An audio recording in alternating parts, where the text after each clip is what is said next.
Alors, je m'appelle Françoise Cléchet et j'ai fondé Graines d'Expat quand j'étais expatriée à Naples. Et j'ai fondé Graines d'Expat pour aider les personnes autour de moi qui étaient des conjoints d'expatriés et qui se posaient des questions par rapport à leur positionnement professionnel, leur projet professionnel.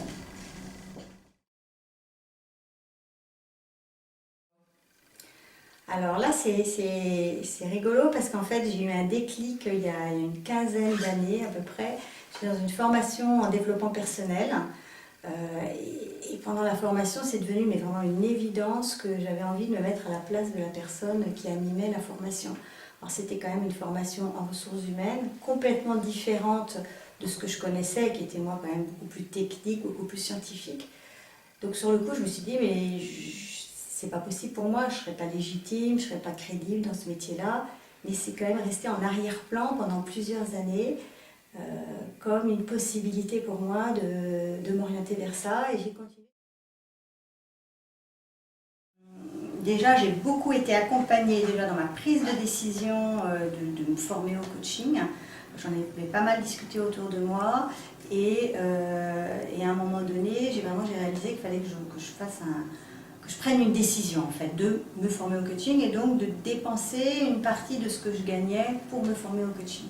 Donc il y avait quand même un investissement de ma part. Et ensuite, un autre point qui m'a beaucoup aidé à réussir, c'est que j'ai suivi le fil du plaisir. Le coaching, ça m'intéressait, le développement des personnes, l'épanouissement des personnes, le fait de... Et j'ai suivi ce fil-là pour choisir les meilleures formations pour moi et pour choisir les meilleurs types d'accompagnement pour mes clients. Donc c'est vraiment...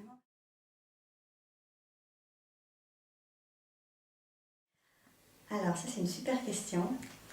Moi, je leur conseillerais de vraiment, comme je disais tout à l'heure, c'est de suivre ce fil du plaisir, ce fil du goût.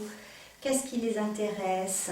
Qu'est-ce qu'elles ont envie de faire? Et ça peut être dans des petites choses anecdotiques qu'elles font au quotidien et pas forcément déjà dans leur domaine professionnel. Ça peut donner vraiment des indications sur ce qu'elles veulent faire après cette période professionnelle. Un autre point qui serait vraiment important, c'est d'en discuter avec d'autres. Alors ça peut être en discuter avec le conjoint, avec des amis ou avec des coachs.